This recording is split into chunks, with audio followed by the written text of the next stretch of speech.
रनकपुर एक बहुत ही खुशहाल गांव था। यहाँ के लोग बहुत ही सीधे और मेहनती थे। ज्यादातर गांव वाले खेती करते थे। अरे भाई संजीव, कल तेरे खेत पूरे जुते नहीं थे। चल आज जोत देते हैं। हाँ भाई चलो, आज मेरे खेतों का काम खत्म करेंगे और कल तुम्हारे वाले का कर लेंगे। अरे नहीं नहीं, कल मनोज की मदद करेंगे और फिर आखिर में मेरा खेत जोत देंगे। रनकपुर के लोग एक दूसरे की मदद करने में विश्वास रखते थे और शायद यही कारण था कि रनकपुर बहुत ही खुशहाल था। यहाँ की औरतें भी एक दूसरे से मनमुटाव नहीं रखती थी। अरे पूनम, घर पे है क्या? जी दीदी आई। ये ले, सुबह खीर बनाई थी, मुन्ना को बहुत पसंद है ना, तो सोचा मनोज के लिए भी ले आऊं। तेरे ब्याह से पहले वो अक्सर मेरे घर खीर खाने आता था। उसे मेरे हाथों की खीर बहुत पसंद है। बहुत अच्छा किया दीदी, एक मिनट ठहरिए। पूनम भीतर गई और कुछ लेकर आई। कल मैं बाजार गई थी और वहाँ मुझे मुन्ना के मनपसंद बताशे मिले। आप उसे ये दे दीजिए। ठीक है। गांव के बुजुर्गों को अपनी परवरिश पर नाज था। हमारा गांव कितना खुशहाल है, होगा कैसे नहीं, ये सब हमारे संस्कार है।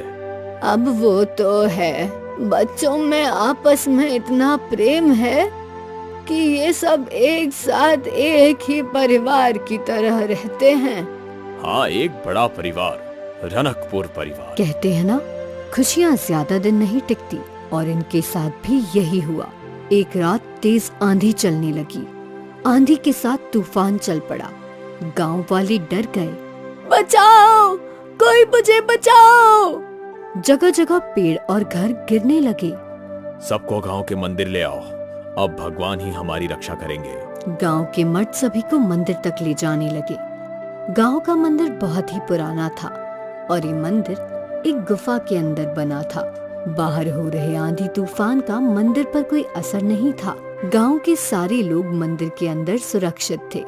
लगातार कई घंटों तक आंधी तूफान थमा नहीं। एक एक करके गांव के सारे घर जमींदोज हो गए। अगली सुबह जब आंधी थम गई तो गांव वाले गुफा वाले मंदिर से बाहर आए और अपने गांव की हालत देखकर रो पड़े। हे भगवान, ये क्या हो गया? तुझसे हमारी खुशी नहीं देखी जाती क्या भगवान? अब हम क्या करेंगे? क्या कर सकते हैं? एक बार फिर सब चीजों को शुरुआत से शुरू करना पड़ेगा। लेकिन हम खाएंगे क्या? हमारी तो फसल ही बर्बाद हो गई। भगवान हमारी मदद करेंगे, हम यूं ही हार कर नहीं बैठ सकते। हमें खुद ही अपनी परिस्थिति बदलनी होगी। हाँ बेटा, हम सबको मिलकर एक बार फिर से रनकपुर बनाना होगा। गांव वाले चिंतित थे, पर वो जानते थे कि अब उन्हें एक दूसरे का साथ देना होगा। मुन्ना, तुम खेतों में जाकर देखो, जो कुछ भी बचा हो वो समेट लो। मैं और संजीव जंगल जाते हैं, हमें सर पर छत बनाने के लिए लकड़ियाँ लगेगी। हम औरतें भी खाना बनाने की चीजों का इंतजाम करती हैं।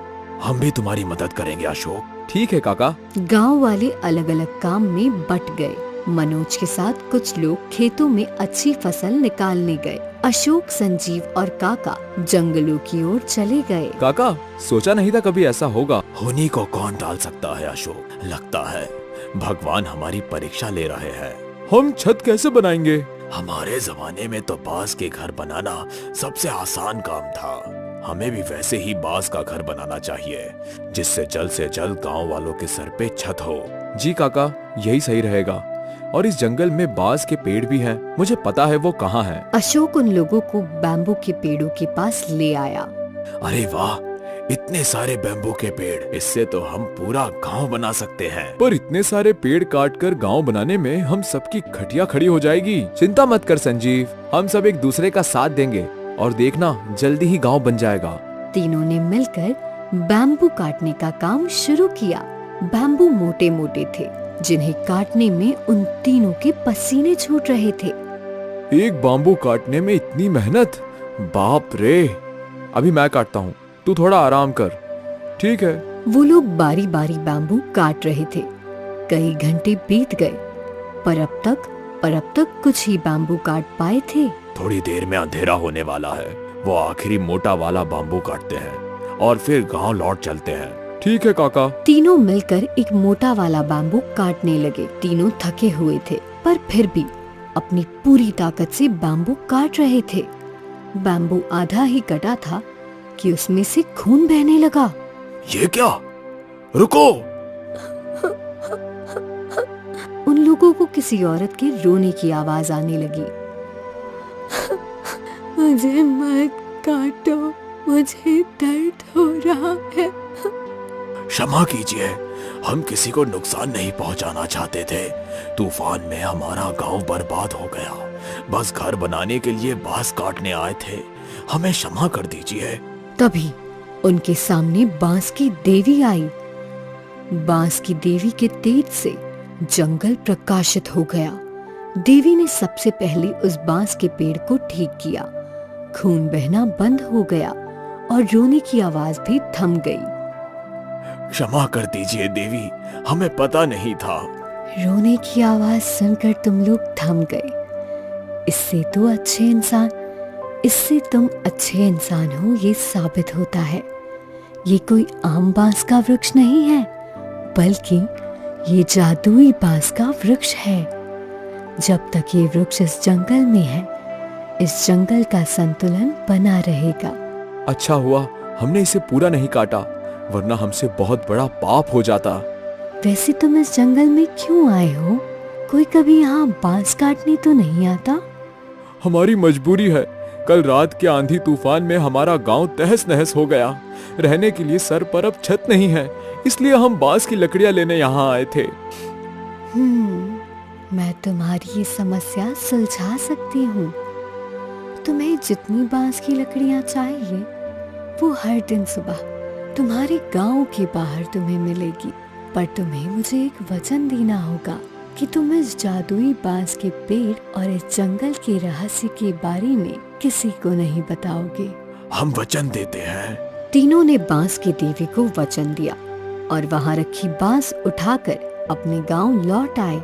अगली सुबह जब वो उठे तो गांव के बाहर ही ढेर सारी बांस की लकड़ियां थी। इतनी तो हम भी नहीं काट सकते थे। धन्यवाद बांस की देवी। और फिर गांव वाले मिलकर बांस से घर बांधने लगे। सभी लोग एक दूसरे की सहायता कर रहे थे। ये लो दादी माँ, तुम्हारा घर तैयार है। भगवान तुम लोगों का हमेशा भला करे बेटा।